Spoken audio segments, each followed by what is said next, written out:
기도하겠습니다. 하나님의 의로 다져지는 하루. 시편 71편 2절. 주의 의로 나를 건지시며 나를 풀어주시며 주의 길을 내게 기울이사 나를 구원하소서. 위로의 하나님 아버지, 주님을 사랑합니다. 아침에 눈을 뜨며 제일 먼저 고백하는 것이 바로 이 고백이 되게 하소서. 나의 상황과 여건과 해야 하는 모든 일들과 밀린 과제들이 있다 할지라도 아침에 눈을 뜨고 제일 먼저 주님을 사랑한다는 고백을 하게 하소서. 어제의 모든 고민들과 갈리는 마음들, 모든 정치적인 이슈를 내려놓고 이 시간 주님만을 기억하게 하소서. 주님께서 우리의 길을 인도하셔야 이 나라가 온전하게 주님께 달려갈 수 있습니다. 아버지의 마음으로 기도하게 하시고 수많은 각자의 기도들 속에서 아버지의 온전한 뜻을 이루어 주셔서 오늘도 주님 앞에 살아가는 나의 하루를 위해 새로운 출발을 주신 아버지 감사합니다. 어제까지의 상한 마음이 있다면 위로하여 주시고 오늘도 내가 다른 사람을 위로하며 살게 하소서. 서로가 서로를 위로하는 하루 되게 하시고 그런 하루를 살기 위해 나의 의지로만 채우는 것이 아니라 아버지의 마음으로 나의 영혼을 먼저 채우게 하소서. 인간의 의로만 다져지는 하루가 아니라 아버지의 의로 다져지는 하루 되게 하소서. 오늘 하루도 주님 앞에 나아가 먼저 위로받고 그 받은 사랑으로 다른 사람을 위로하는 하루 되게 하소서. 나의 주 나의 의가 되시는 예수 그리스도의 이름으로 기도합니다. 아멘. 오늘의 성경 본문 말씀 에베소서 1장 3절에서 14절 말씀입니다. 1장 3절에서 14절 말씀.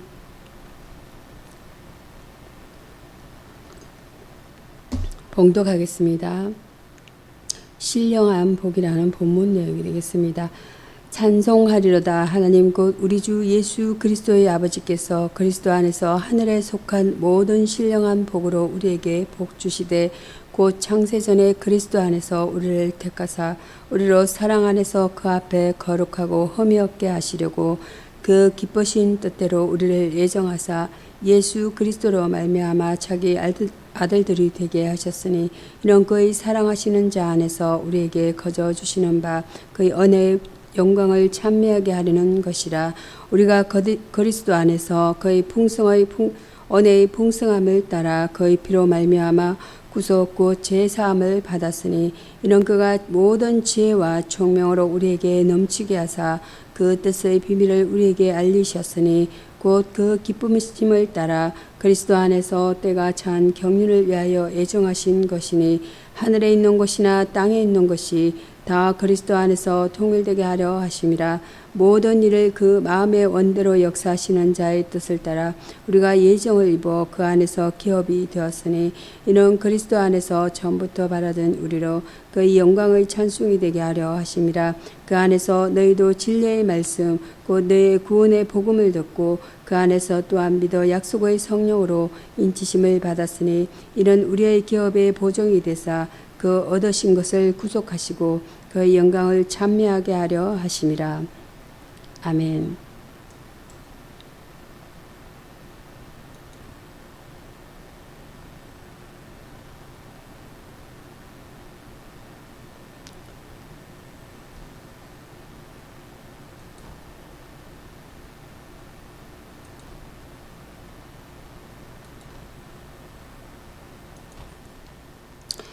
그의 피로 말미암아 구속 곧 제사함을 받았으니 이는 그가 모든 지혜와 총명으로 우리에게 넘치게 하사 그 뜻의 비밀을 우리에게 알리셨으니 곧 그 기쁘심을 따라 그리스도 안에서 때가 찬 경륜을 위하여 예정하신 것이니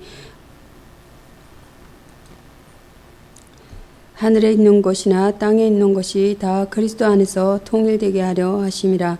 모든 일을 그 마음의 원대로 역사하시는 자의 뜻을 따라 우리가 예정을 입어 그 안에서 기업이 되었으니 이런 그리스도 안에서 처음부터 바라던 우리로 그의 영광의 찬송이 되게 하려 하심이라. 그 안에서 너희도 진리의 말씀 곧 너희의 구원의 복음을 듣고 그 안에서 또한 믿어 약속의 성령으로 인치심을 받았으니 이는 우리의 기업의 보정이 되사 그 얻으신 것을 구속하시고 그의 영광을 찬미하게 하려 하심이라. 에베소서 1장 3절에서 14절 말씀은 찬송하리로라는 본문 내용으로 은혜를 나누겠습니다. 성삼위 하나님의 속죄 행위를 엄숙하게 체험하면서 하나님의 영광스러운 은혜를 찬미하야겠습니다. 성부 하나님의 영광 3절에서 6절 말씀. 하나님은 그리스도 안에서 하늘에 속한 모든 신령함으로 우리에게 복을 주셨습니다. 3절입니다. 하나님은 창세전에 구원과 축복 그리고 그의 앞에서 거룩하고 흠이 없게 하시려고 우리를 선택하셨습니다. 베드로전서 1장 19절. 그는 사랑으로 우리를 자기의 아들이 되게 예정하셨습니다. 우리에게 그의 은혜를 값없이 풍부하게 선물로 주셨습니다. 성자 하나님의 영광입니다. 7절에서 12절. 죄인인 우리는 죄 없으신 독생자의 핏값으로 속죄함을 받고 생의 자유와 부요를 누리게 되었습니다. 골로새서 1장 13절에서 14절, 베드로전서 1장 18절에서 19절. 하나님은 당신의 기쁜 뜻을 이해할 수 있도록 지혜와 총명이 넘치게 하시며 8절입니다. 하나님의 때가 오면 그리스도의 머리로 그 근위에 복종하며 사람과 만물을 하나님께로 회복시키십니다. 성령 하나님의 영광입니다. 13절에서 14절입니다. 진리의 말씀, 그 구원의 복음을 듣게 하여 그 복음이 먼저 우리에서 12절입니다. 다음에 너희에게로 13절로 이르게 하셨습니다. 그 복음을 믿고 구원받게 하시고 둘을 화목게 하셨습니다. 그는 우리들 신자에게 우리들에게 우리는 하나님의 소유임을 하나님과 개인적으로 친교할 수 있는 권리를 가진 자들임을 확신하게 하셨습니다. 인간의 제일된 목적은 하나님께 영광을 드리는 것입니다. 우리를 축복하신 하나님을 찬양해야 합니다. 여기서의 주제어는 찬송입니다. 하나님께 찬양이나 감사를 드리는 거룩한 노래를 의미합니다. 성경에서 이러한 노래들을 모아놓은 가장 오래된 책은 시편입니다. 죄에서 구속함을 받은 자들은 구속주에게 찬송을 드리기 마련입니다. 마가복음입니다. 마가복음 6장 14절에서 29절.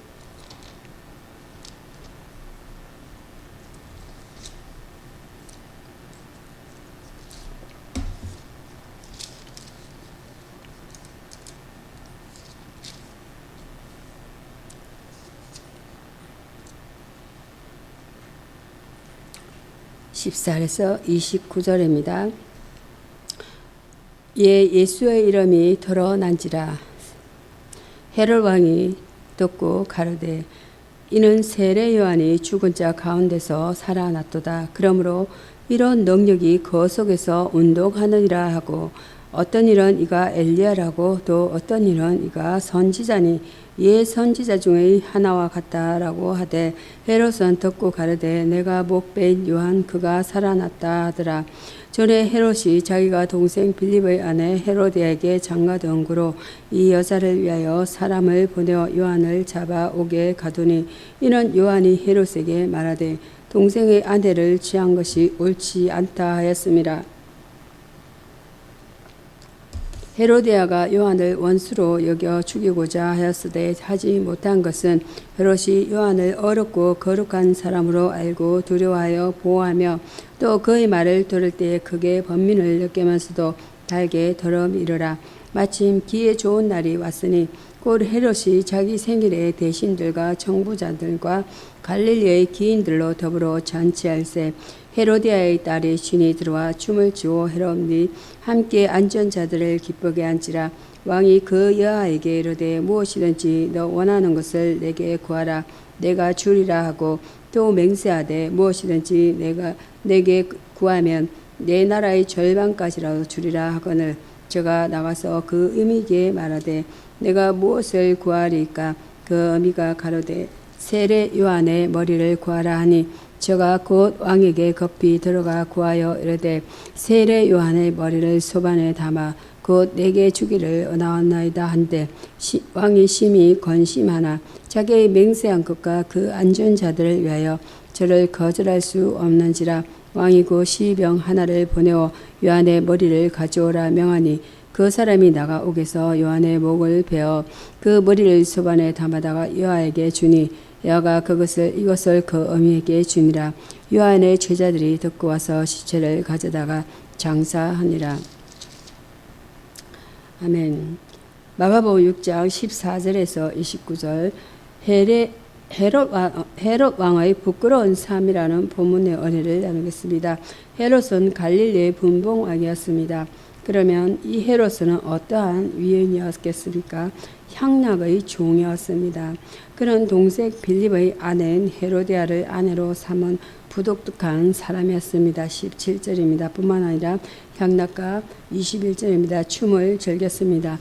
인생의 목적이 하나님을 섬기고 영화롭게 하는 것이며 왕은 하나님의 공의를 실현하는 직위임에도 그런 육체적 향락만 즐겼습니다. 불의와 제약은 정력과 학력에서 쫓아 나옵니다. 죄의 종이었습니다. 헤롯은 요한이 어려운 사람인 줄 알고 있었습니다. 20절입니다. 그는 요한이 경건한 선지자였던 것을 알고 있었으며 그래서 그를 두려워하고 보호했습니다. 20절입니다. 뿐만 아니라 그는 요한의 책망을 달게 들었습니다. 이제 요한이 다시 살아났다고 믿고 두려워했습니다. 2절입니다. 그러나 그는 회개하고 하나님께로 돌아오지 못했습니다. 살인자였습니다. 헤롯은 사람과의 맹세를 지키되 하나님의 말씀을 지키지 못하고 심한 건심 중에 요한을 죽였습니다. 하나님보다 사람을 더 의식하고 자기의 지혜에 연연하여 자신의 기득권을 지키기 위해 어려운 선지자를 죽인 것입니다. 하나님은 이러한 헤롯을 벌레에게 물어뜯겨 죽게 하셨습니다. 참으로 비참한 처우를 맞이했습니다. 부끄러운 삶을 산 사람은 부끄러운 종말을 당하고 그 결과 또한 좋지 못한 것입니다. 여기서의 주제어는 우매자입니다. 개심, 아시네토스, 어리석고 사리에 어두운 사람, 성경에서는 죄를 용서받고 영생 얻는 길을 알면서도 이를 고의적으로 거부하고 배척하는 자를 가리켜서 사용되고 있습니다. 사무엘하 보겠습니다. 구약성경 사무엘하 6장입니다. 사무엘하 6장 말씀. 사무엘서 1절에서 5절입니다. 다윗이 이스라엘에게서 뺀 무리 3만을 다시 모으고 일어나서 그 함께 있는 모든 사람으로 더불어 바알레 유다로 가서 거기서 하나님의 궤를 메어 오려 하니 그 궤는 거룩도 사회에 좌정하신 만군의 여호와의 이름으로 이름하는 것이라. 저희가 하나님의 궤를 새 수레에 싣고 산에 있는 아비나답의 집에서 나오는데 아비나답 아들 우사와 그 아효가 그 새 수레를 모디라. 저희가 산에 있는 아비나답의 집에서 하나님의 궤를 싣고 나올 때에 아효는 궤 앞에서 행하고 다윗과 이스라엘 온 족속이 잣나무로 만든 여러 가지 악기와 수금과 비파와 소고와 양금과 제금으로 여호와 앞에서 주악하더라. 아멘. 오늘의 본문 말씀은 사무엘하 6장 1절에서 5절 여호와의 거룩함을 드러내라. 법궤를 라는 본문 내용 은혜를 나누겠습니다. 법궤를 예루살렘으로 옮기는 과정에서 다윗은 하나님의 거룩성을 훼손하지 않기 위해 노력했습니다. 3만 명을 특별히 모집했습니다. 법궤의 크기나 중량은 힘생 장정 몇몇만 붙어도 충분히 옮길 수 있습니다. 그러나 다윗은 3만 명이라 하는 엄청난 수를 동원하여 이 일을 수행합니다. 이렇게 하는 이유는 하나님의 법궤를 옮기는 일에 온 백성이 참여하는 거국적인 행사를 통해 하나님의 거룩하심과 위대하심을 모든 백성에게 알게 하기 위해서입니다. 새 수레를 사용했습니다. 다윗은 법궤를 옮기는 일을 위해 새 수레를 준비하였습니다. 그리고 법궤 옮기는데 이 새 수레를 처음 사용하였습니다. 새 수레로 법궤를 옮겼다는 의미는 여호와의 완전하심과 거룩하심을 드러내는 데 있습니다. 하나님의 거룩하심은 결코 정결하지 못하거나 순수하지 못한 것으로는 감당할 수 없기 때문에 새 수레를 사용하였던 것입니다. 각종 악기로 찬양했습니다. 다윗이 법궤를 운반할 때 여러 가지 악기와 수금과 빗바 소고와 양금과 제금을 사용하였습니다. 하나님은 찬양과 경배를 받으실 분이십니다. 그러므로 하나님의 임재의 상징인 거룩한 법궤를 운반할 때 많은 악기로 아름답게 찬양하는 것은 마땅한 일입니다. 이 찬양을 통하여 하나님의 거룩성이 드러나기 때문입니다. 하나님은 거룩하신 분입니다. 언제 어디서나 존귀와 영광을 받으셔야 합니다. 여기서의 거룩이라는 것은 가더시 하기오서 하나님을 섬기고 예배하기 위해 세속적인 것들로부터 구별함을 뜻합니다. 거룩은 하나님께 속한 것으로 그분의 절대적인 주권과 순수성을 나타냅니다. 땅과 거기 충만한 것과 세계와 그 중에 거하는 자가 다 여호와의 것이로다. 여호와께서 그 틀을 바다 위에 세우심이여 강들 위에 건설하셨도다. 여호와의 산에 오를 자 누구며 그 거룩한 곳에 설 자가 누군고 그 손이 깨끗하며 마음이 청결하며 뜻을 허탄한 그대에 두지 아니하며 거짓 맹세치 아니하는 자로다. 저는 여호와께 복을 받고 구원의 하나님께 의를 얻으리니 이는 여호와를 찾는 족속이여 야곱의 하나님의 얼굴을 구하는 자로다. 셀라. 문들아 너희 머리를 들지어다. 영원한 문들아 들릴지어다. 영광의 왕이 들어가시리로다. 영광의 왕이 니시뇨 강하고 능한 여호와시오 전쟁에 능한 여호와시로다.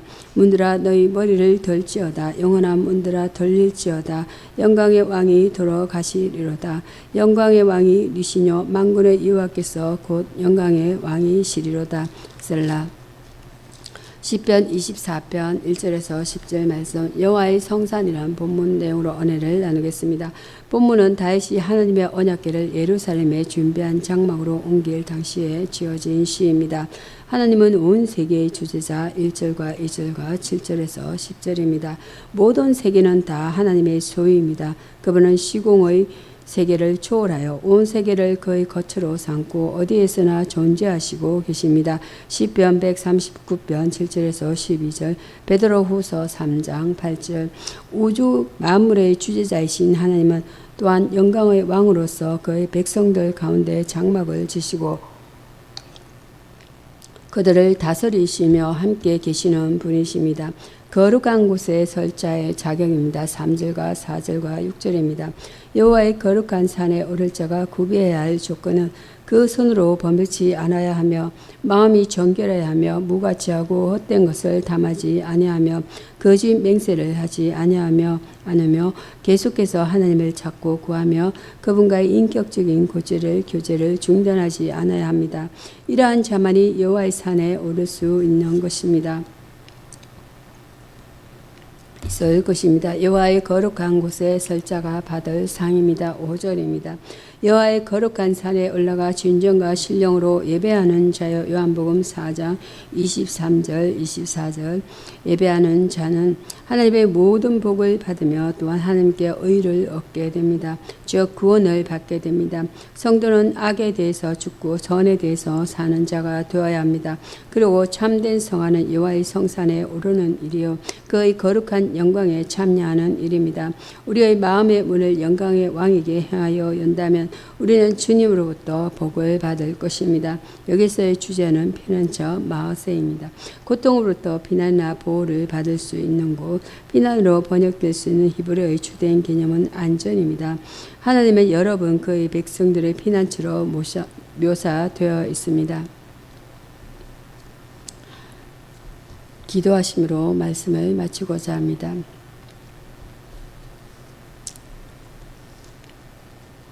온 천지 만물을 말씀으로 창조하시고 기하신 뜻에 따라 섭리하시는 살아계신 하나님 아버지, 주님의 거룩함과 존귀하신 손길을 인하여 만 백성이 주님 앞에 경배와 감사를 올려옵니다.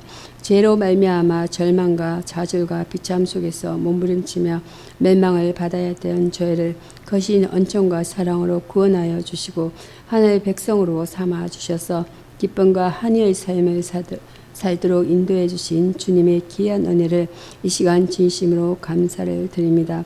지난 한 주간도 저희를 지켜주셔서 은혜와 사랑 안에 거하게 하시고 오늘 거룩한 성의를 허락하여 주셔서 아버지께 나와 예배 드리며 신령한 교제를 통해 주님과 만날 수 있게 인도하여 주시니 또한 감사를 드립니다. 이렇게 주님께서는 저에게 각별한 은혜와 사랑 속에서 배려해 주셨건만 저는 주님의 귀한 사랑을 깊이 깨닫지 못하고 오히려 주님을 거역하는 못난 죄인들입니다. 주님을 믿노라 하면서도 세상과 주님의 덤 속에서 우왕좌왕하며 하나님과 재물을 겸하여 섬기려고 애를 써왔나이다.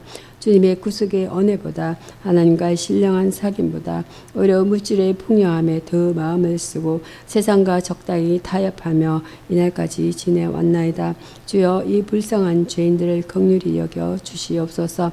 귀가 있어서 듣긴 듣되 정말 들어야 할 주님의 겉면에 듣지 못하고 눈만 있어 보긴 보되 헛된 것에 사로잡힐 뿐 주님의 영광의 보좌를 보지 못하는 죄의 무능함과 부족함을 용서하여 주시고 이 시간 저의 심령을 새롭게 변화시켜 주셔서 당신의 복음의 진리를 확실히 깨닫고 신뢰하게 하여 주옵소서. 다시는 주님과 죄악 사이에서 머뭇거리지 말고 뜨겁게 주님을 사랑하며 살아가게 하옵소서. 자비로우신 하나님 아버지, 저희는 부족하고 어리석으며 죄의 유혹에 너무나 약하여 넘어지고 실족할 수밖에 없사오니 저희들만 버려두지 마시고 주님의 영으로 저희를 감싸 주시어 새 힘을 얻게 하시며 모든 뿌리와 악을 능히 물리치게 하옵소서. 주님의 이름의 영광을 위하여 저희를 도우시며 주님의 고귀하신 권능을 위하여 저희를 건지시며 간절한 심령으로 주께 아뢰는 저희를 용납하여 주시옵소서. 사탄의 종되었던 저희를 구하사 주님의 백성으로 삼아주시고 성도로 불러주셔서 이렇게 주님의 교회를 세우게 인도하신 주님, 이 교회를 지키시고 이끌어 주님을 주심을 믿고 감사를 드립니다. 주님께서 친히 당신의 영으로 세워주신 귀한 제단이오니 이 교회가 주님의 몸으로서 합당한 교회로 굳건히 설 수 있게 인도하여 주옵소서. 이 제단으로 말미암아 노아 시대의 구원의 방주의 역할을 능히 감당할 수 있게 하셔서 말세를 사랑하는 무심령들이 흑암과 어둠의 깊은 곳에서 영원한 참 빛이신 주님을 발견하도록 일깨워주는 교회가 되게 하시며 꺼져가는 진리의 횃불을 다시금 불태우는 교회가 되게 하옵소서. 우리 인생들이 걸어야 할 참된 도리를 몸소 보여주신 주님의 삶을 본받고 따르는 교회가 되어서 이 시대를 비추는 덩불로서의 역할과 불의와 악을 제하고 사탄이 틈타지 못하도록 세상을 정화시키는 소금의 역할을 참으로 감당하게 하옵소서. 그리하여 거친 셋바에서 어찌할 줄 모르고 구원을 갈망하는 무심령들이 이 제단을 통하여 주님의 사랑을 깨닫고 진리의 말씀으로 인도되어 새로운 삶을 영위하게 하시며 이 제단을 통해 주님 앞으로 나온 성도들이 믿음과 소망과 사랑에 가득 차서 위로 하나님을 참되게 경외하고 아래로 이웃과 형제를 사랑하는 아름다운 교회가 되게 하옵소서. 무엇보다도 은혜를 사모하여 갈급하는 심령들이 이 제단을 통하여 주시는 하나님의 은혜의 말씀으로 배불리 먹고 시들어가는 심령이 새롭게 소생함을 받으며 주님께서 주시는 놀라운 능력에 힘입어 이 세상을 믿음으로 헤치고 나가 성리하게 하옵소서. 이 교회를 위하여 주님께서 보내어 주시고 귀하게 들어 쓰시는 주님의 사자 목사님께서 성령에게서 능력의 장중에 붙들어 주시며 엘리야에게 주었던 영역을 배나 더하여 주옵소서. 그가 눈물과 애끓는 심정으로 주님께서 맡기신 양떼를 거느려 나갈 때 주께서 지팡이가 되어 주셔서 힘있는 말씀의 역사가 나타나게 하옵소서. 또한 주님께서 친히 기름 부어 세워주신 당회에 함께 하셔서 믿음의 본을 보이며 교회를 위하여 섬기는 종으로서의 자세를 가지고 이 교회를 치료해 나갈 수 있게 하옵소서. 이 교회의 각 기관마다 주께서 주관하여 주셔서 유명무실한 기관이 아니라 살아 움직이며 주님의 교회를 위하여 맡기진 몫을 성실히 감당할 수 있는 충성스러운 기관들이 되게 하옵소서. 오늘 이렇게 저희를 불러주신 주님, 저희가 마음과 몸을 바쳐 주님께 신령한 예배를 드려오니 이 예배를 주께서 허명하여 주시고 성령께서 이 가운데 임재하여 주셔서 넘치는 은혜와 축복으로 우리의 심령을 충만케 하여 주옵소서. 단위에 세우신 사자 목사님의 입술을 주장하시사 하나님의 말씀을 대언하실 때 능력이 있게 하시며 우리의 심령이 그 말씀을 청종하여 마음이 움직이고 새 힘을 얻을 수 있게 하옵소서. 예배를 도와 신령한 노래로 주님께 찬양 드리는 성가대 함께 하시며 모든 예배위원들에게 성령으로 함께하여 주옵소서. 이 예배의 시종을 주님께 부탁드리며 공로 없는 죄인이 주님의 이름으로 어시하여 기도하옵나이다. 아멘.